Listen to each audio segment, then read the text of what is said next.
துணை குரு அடி போற்றி. நேயர்கள் ஜோதிட அன்பர்கள் அனைவருக்கும் அன்பான வணக்கங்கள். நான் உங்கள் வாழ்க வளமுடன் ஜோதிடர் ஸ்ரீ குரு சுந்தர வடிவேல்.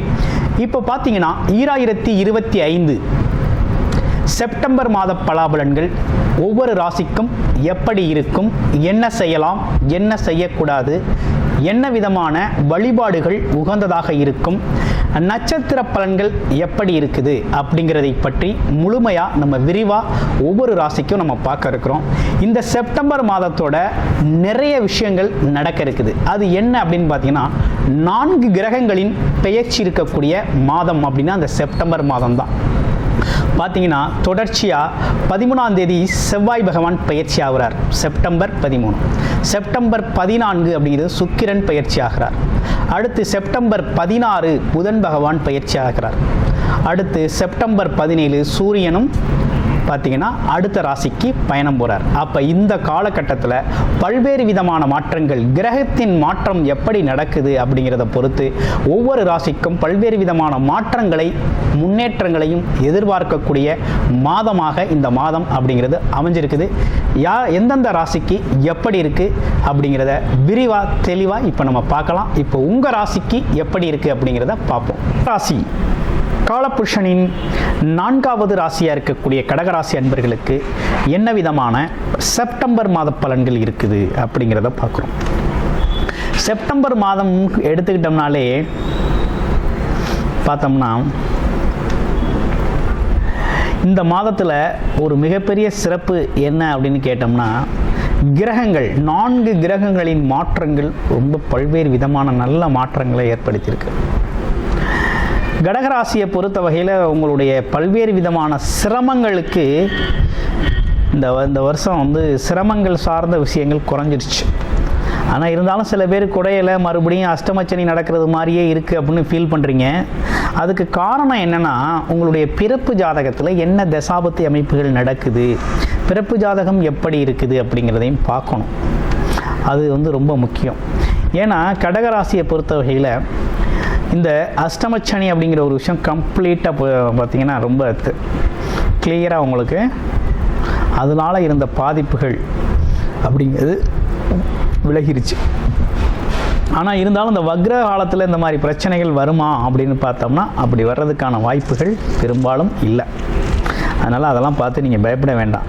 இப்போ உங்களுக்கு நடந்துக்கிட்டு இருக்க ஒரே விஷயம் என்னென்னா சுப செலவுகள் நிறையா இருக்குது. அதாவது நிறைய சுப செலவுகள் இருக்குது. வீடு கட்டுறது, இடம் வாங்குறது, வண்டி வாகனங்கள் வாங்குறது, அடுத்து பார்த்திங்கனாக்க அதாவது அத்தியாவசிய தேவைகள், ஏற்கனவே திட்டமிட்ட பெரிய விஷயங்களை அந்த காலத்தில் செய்கிறது அப்படிங்கிறது நடக்கும். ஆமாம், அதுலேயும் குறிப்பாக கடகராசி அன்பர்கள் குடும்பத்தில் பார்த்திங்கனாக்க மங்கள நிகழ்ச்சிகள் நடக்கிறது. ஆமாம், திருமண சுபகாரியங்கள் நடக்கிறது. அது மட்டும் இல்லாமல் பார்த்திங்கன்னா குழந்தைகளுக்கான சுப நிகழ்ச்சிகளை செய்கிறது, இப்படிப்பட்ட விஷயங்கள்லாம் செய்கிறது. சில குழந்தைகளை வெளிநாடு அனுப்புறது, வெளியூர் அனுப்புறது, படிக்கிறதுக்காக அனுப்புறது அப்படின்னு இன்வெஸ்ட்மெண்ட், பயனுள்ள செலவுகள், சுப செலவுகள், அதனால் புரேஜனம் தான் உண்டு. ஆமாம், புரேஜனம் உடைய சுப செலவுகளை நிறைய சந்திக்க வேண்டிய காலகட்டமாக இந்த கடகராசி அன்பர்களுக்கு இருக்குது. சரி, என்னென்ன விதமான இருக்குது, வேலை தொழில்னால் நல்லா இருக்குமா அப்படிங்கிறது தான் நம்மளோட மெயின் கேள்வி. வேலை தொழில் நல்லா இருக்குமா அப்படின்னா கண்டிப்பாக நல்லா இருக்கக்கூடிய காலகட்டமாக. அது என்ன நடந்து போச்சுன்னா உங்களை பொறுத்த வகையில் அதாவது வேலை சார்ந்த அமைப்பு, தொழில் சார்ந்த அமைப்பு அப்படிங்கிறது உங்களுக்கு தொழில்காரகன் அப்படின்னு எடுத்துக்கிட்டோம்னாலே பார்த்தீங்கன்னாக்க இந்த காலகட்டத்தில் செவ்வாய் பகவான் தான் தொழிலை உங்களுக்கு நடத்தி கொடுக்க வேண்டிய அமைப்பு அப்படிங்கிறது இருக்குது. ஆனால் என்ன நடந்து போச்சுன்னா உங்களுடைய ராசிக்கு 2ஆம் இடத்துல கேதுவோடு போய் இணைந்து செவ்வாய் பகவான் இணைவு பெற்று ரொம்ப காலத்தை கடத்திட்டார். கொஞ்சம் தொழிலில் முன்ன பின்ன ஸ்ட்ரகிளிங் அப்படிங்கிறது இருந்துச்சு. நினச்ச மாதிரி நடக்கலை, திட்டமிட்ட மாதிரி நடக்கலை, நினச்ச மாதிரி லாபம் இல்லை அப்படிங்கிற ஒரு குழப்பம் வந்துருச்சு.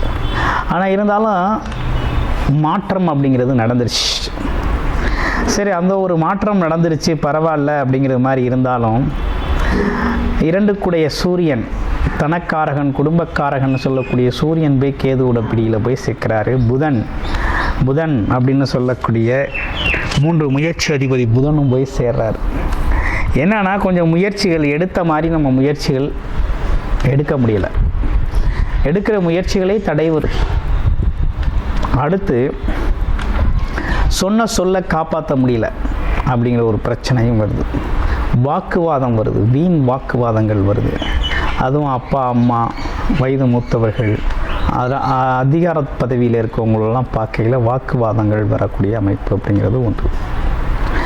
அடுத்து அரசு காரியங்கள் தடைபடுது. இப்படி பல்வேறு விஷயங்கள் நமக்கு இந்த காலகட்டத்தில் சிக்கலை கொடுக்குது.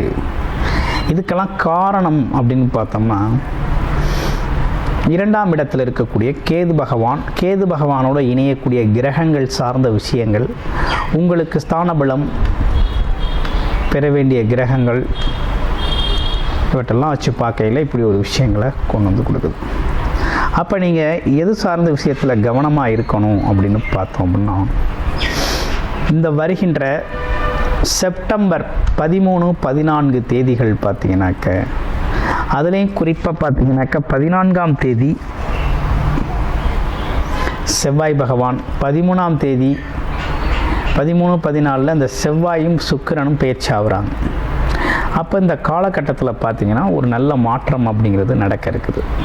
அதுலேயும் குறிப்பாக தொழில் சார்ந்த விஷயங்கள் ரொம்ப நல்லாவே இருக்கக்கூடிய ஒரு அமைப்பு அப்படிங்கிறது கடகராசிக்கு ஏற்பட்டிருக்கக்கூடிய சிறப்பாக இருக்குது.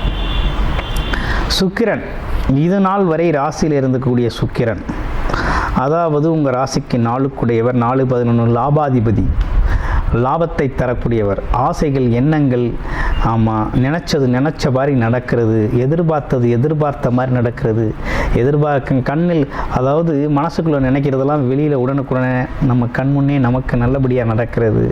இப்படிப்பட்ட விஷயங்களை நிகழ்த்தி கொண்டிருந்த சுக்கிரன் கேதுவின் பிடியில் போய் சிக்கிறார். கொஞ்சம் கவனமாக இருக்கணும். வருமானம் அப்படிங்கிறது கம்மியாகக்கூடிய ஒரு தன்மை அப்படிங்கிறது இருக்குது. அடுத்து வண்டி வாகனம் பயணங்கள் சார்ந்த விஷயத்தில் கூடுதல் கவனம் தேவைப்படுது. ஆமாம், குடும்பத்தில் தேவையில்லாத வாக்குவாதங்களை தவிர்த்துக்கிறது நல்லது. கணவன் மனைவி வாக்குவாதங்களை தவிர்த்துக்கிறது நல்லது. இப்படி பல்வேறு விஷயங்களில் நீங்கள் கொஞ்சம் பொறுமையை கடைபிடிக்க வேண்டிய மாதமாக இந்த மாதம் அப்படிங்கிறது இருக்குது. சரி, அது ஒரு பக்கம் இருக்கட்டும். அடுத்து படிக்கிற குழந்தைகளுக்கெல்லாம் நல்லா இருக்குமானா கண்டிப்பாக குழந்தைகளுக்கு ரொம்ப நல்லாயிருக்கும். இதுவரை இந்த குழந்தைகள் படிப்பு அப்படிங்கிறது கொஞ்சம் மந்தமாக தான் இருக்கும். அடிக்கடி இப்போ உடம்பு சரியில்லாமல் கொஞ்சம் சிரமம், ஹாஸ்பிட்டல் செலவு அப்படிங்கிறது மாதிரி கொஞ்சம் செஞ்சுருப்பீங்க. சில பேர் படிப்பில் கொஞ்சம் சுறுசுறுப்பு இல்லாமல் இருந்திருப்பாங்க, ஒரு மந்தமாக இருக்கக்கூடிய ஒரு தன்மையை கொடுத்துருக்கோம். இதெல்லாம் பார்த்திங்கன்னா மாற்றம் ஏற்படும். எப்போ இந்த செப்டம்பர் மாதம் 17ஆம் தேதிக்கு பிறகு பார்த்திங்கன்னா ஒரு நல்ல மாற்றம் இருக்குது. நல்ல படிப்பு இருக்கும், படிப்பு நல்லா வரும், உடம்பு ஆரோக்கியமாக இருக்கும். ஆமாம், சொல்ல கேட்கக்கூடிய ஒரு தன்மை வரும், சுட்டித்தனம் குறையும் அப்படிங்கிற மாதிரி நல்ல விஷயங்கள், நல்ல புத்தி, நல்ல சிந்தனை அப்படி வளரக்கூடிய ஒரு மாதம் அப்படின்னா அந்த செப்டம்பர் 17க்கு அப்புறம் குழந்தைகளுக்கெல்லாம் ரொம்ப நல்லா இருக்குது. அதுலேயும் பார்த்திங்கன்னா கடகராசி குழந்தைகளுக்கு. அடுத்து வேறு என்ன, நோய், மருத்துவம், உடல் ஆரோக்கியம் சார்ந்த விஷயங்கள்லாம் எப்படி இருக்குது கடகராசிக்கு கொஞ்சம் சொல்லுங்களே அப்படின்னு அடிக்கடி கேட்குறது உண்டு. இப்போ கடகராசியை பொறுத்த வகையில் ஒன்றும் பெரிய நோய்வாய்ப்படுதல் அப்படிங்கிற மாதிரி ஒன்றும் பெரிய சிக்கல்கள் இப்போதைக்கு இல்லை. அடிக்கடி இந்த துரோட்டு சார்ந்த பெயின் வரும், காது மூக்கு தொண்டை இது சார்ந்த விஷயத்தில் மட்டும் கூடுதல் கவனம் எடுத்துக்கங்க. மற்றபடி வேறு ஒன்றும் பெரிய ஹெல்த் இஷ்யூஸ்க்கு இங்கே வேலை இல்லை. அதனால் அது சார்ந்து நீங்கள் போட்டு எதுவும் குழப்பிக்க வேண்டாம். அப்பாவோட உடல் ஆரோக்கியத்தில் கூடுதல் கவனம் எடுத்துக்கங்க. மற்றபடி எல்லாமே ரொம்ப சிறப்பாக இருக்குது. உங்கள் ராசியில் இருக்கக்கூடிய நட்சத்திரங்கள் அப்படின்னு எடுத்துக்கணும்னா, முதல் நட்சத்திரம் புனர்பூசம் நட்சத்திரம். புனர்பூசம் அப்படிங்கிறது மதிப்பு மரியாதையை அதிகமாக எதிர்பார்க்கக்கூடிய ஒரு தன்மை அப்படிங்கிறது உண்டு. இந்த காலகட்டத்தில் புனர்பூச நட்சத்திரத்துக்கு எப்படி இருக்குது அப்படின்னு பார்த்தீங்கன்னா, வேலைக்காக வெளிநாடு போகிறது, வெளியூர் போகிறது, ஆமாம் இடத்தை மாற்றிக்கிறது, இப்படிப்பட்ட விஷயங்கள்லாம் நடக்கும். புது தொழில் முதலீடுகள், மறைமுக வருமானத்திற்கான முதலீடுகளை செய்கிறது, 2வது 3வது வருமானத்தை உருவாக்குறதுக்கான முதலீடுகள் செய்கிறது, இப்படிப்பட்ட விஷயங்களுக்கெல்லாம் ரொம்ப சிறப்பை தருது. அது மட்டும் இல்லாமல் குடும்பத்திற்கான சுப செலவுகள் அப்படிங்கிறது தவிர்க்க முடியாத ஒன்றா இருக்கும். அடுத்து பூச நட்சத்திரம் எப்படி இருக்குது அப்படின்னு பார்த்தோம்னா, பூச நட்சத்திரத்தை பொறுத்த வகையில் பார்த்தீங்கன்னா பழைய விட்டு போன வேலைகளை தொட்டு செய்கிறது அப்படிங்கிறது மாதிரி. வீடு கட்டி குறை கிடக்கு அப்படின்னா வீட்டை கட்டலாம். அதே போல் ரொம்ப நாளாக வெளியூர் வெளிநாட்டுக்கு வேலைக்கு போகணும் முயற்சி பண்ணியிருந்தேன், வேலை கேட்டுக்கிட்டே இருந்தேன், போகணும், அப்போ இப்போ தான் வேலை கிடைக்கும், போயிட்டு போகலாம், அப்படி ஒரு இது. அதே போல் பார்த்தீங்கன்னா பூர்வ புண்ணியம், கோவில் சார்ந்த விஷயங்களில் தர்ம காரியங்களில் ஈடுபடுறது, இப்படிப்பட்ட விஷயங்கள்லாம் ரொம்ப சிறப்பாக இருக்குது. ஆமாம், அப்பாவோட உடல் ஆரோக்கியத்தில் கூடுதல் கவனம் எடுத்துக்கிறது, இப்படிப்பட்ட விஷயங்கள்லாம் ரொம்ப நல்லா இருக்குது. பயணங்கள் சார்ந்த விஷயம் ரொம்ப அம்சமாக இருக்குது. அதனால் எந்த இடத்துலையும் நேர்மையாக உண்மையாக நடந்துக்கங்க, ரொம்ப நல்லாயிருக்கும். அடுத்து ஆயில்ய நட்சத்திரம். அறிவு கூர்மை அதிகமாக உள்ளவங்க, ரொம்ப சிந்தனை ஆற்றல், ஆமாம், மிகப்பெரிய புத்திசாலிகள் அப்படின்னு சொல்லலாம். அந்தளவுக்கு பார்த்திங்கன்னா எல்லாத்தையுமே அறிவுபூர்வமாக பார்க்கக்கூடியவர்கள், லாப நோக்கத்தோடு பார்க்கக்கூடியவர்கள், ஆதாய நோக்கத்தோடு பார்க்கக்கூடியவர்கள் அப்படின்னு சொல்லலாம். யாரும் கோபப்பட்டுக்க வேணாம், உண்மையும் அதுதான். என்னென்னா, எந்த ஒரு பொருளை பார்த்தாலும் இது தனக்கு என்ன லாபம் தரும், இதால் நமக்கு என்ன பயன் அப்படிங்கிறத ஆராய்ச்சி செய்யக்கூடியவர்கள். பயன், இவங்களுக்கு ஏதாவது பயன் இருந்தால் மட்டும்தான் அந்த வேலையில் இறங்குவாங்க, இல்லைன்னா இறங்க மாட்டாங்க. அந்த மாதிரி அறிவு சார்ந்து இயங்கக்கூடிய ஒரு அமைப்பு அப்படிங்கிறது இருக்குது. மற்றபடி பார்த்திங்கனாக்க பொறுமை, நிதானம் அப்படிங்கிறது ரொம்ப அதிகமாக கடைப்பிடிப்பாங்க. நினச்ச காரியத்தில் ஜெயிக்கக்கூடிய ஆற்றல் உண்டு. அது எப்படி அப்படின்னு பார்த்தோம்னா, எடுத்த காரியத்தில் ஜெயிக்கிறதுக்காக என்ன வேணாலும் செய்வாங்க, எப்படி வேணாலும் அவங்கள வளைச்சிக்குவாங்க, முன்ன பின்ன வளைச்சி காலத்திற்கு ஏற்ற மாதிரி வளைச்சிக்கிட்டு அப்படி விட்டு கொடுத்து போய் இவங்க எடுத்த காரியத்தில் ஜெயிச்சுறது அப்படிங்கிறது, வெற்றி பெறுறது அப்படிங்கிறதுல ரொம்ப கண்ணும் கருத்துமாக இருக்கக்கூடிய அமைப்பு அப்படிங்கிறது ஆயில்ய நட்சத்திரத்துக்கு உண்டு. அப்போ இந்த காலகட்டத்தில் எப்படி இருக்குது அப்படின்னா, எடுக்கிற முயற்சிகள் வெற்றியடையக்கூடிய அமைப்பு உண்டு, காலியிடம் வாங்கக்கூடிய அமைப்பு உண்டு, புத்திசாலித்தனம் அதிகரிக்கும். அது மட்டும் இல்லாமல் பார்த்தீங்கன்னாக்க வசதி வாய்ப்புகளை பெருக்கிக் கொள்ளக்கூடிய ஒரு தன்மை அப்படிங்கிறது ஏற்பட்டிருக்கு. ஆக மொத்தத்தில் இந்த மாதம் அப்படிங்கிறது மிகவும் சிறப்புக்குரிய மாதமாக கடகராசி என்பவர்களுக்கும் அமைஞ்சிருக்கு. உங்களுடைய பிறப்பு ஜாதகம் சார்ந்த விஷயங்கள் தசாபுத்தி அடிப்படையில் உங்களுடைய பிறப்பு ஜாதகத்தில் இந்த காலகட்டம் எப்படி இருக்குது, இந்த கோச்சார நிலைகள் எது சாதகமாக இருக்குது, பிறப்பு ஜாதகம் எது சார்ந்த விஷயத்துக்கு பார்த்திங்கன்னா சப்போர்ட் செய்யுது, எது சார்ந்த அடிப்படையில் இப்போ நான் இயங்கினா நல்லாயிருக்கும் அப்படிங்கிற மாதிரி உங்களுடைய பிறப்பு ஜாதகங்களை பார்த்து நீங்கள் தெரிஞ்சுக்கணும் அப்படின்னா டிஸ்பிளேயில் தர்ற நம்பருக்கு கால் பண்ணி அப்பாயின்மெண்ட் ஃபிக்ஸ் பண்ணிவிட்டு பார்த்து நீங்கள் தெரிஞ்சுக்கொள்ள முடியும். நன்றி, வணக்கம், வாழ்த்துக்கள்.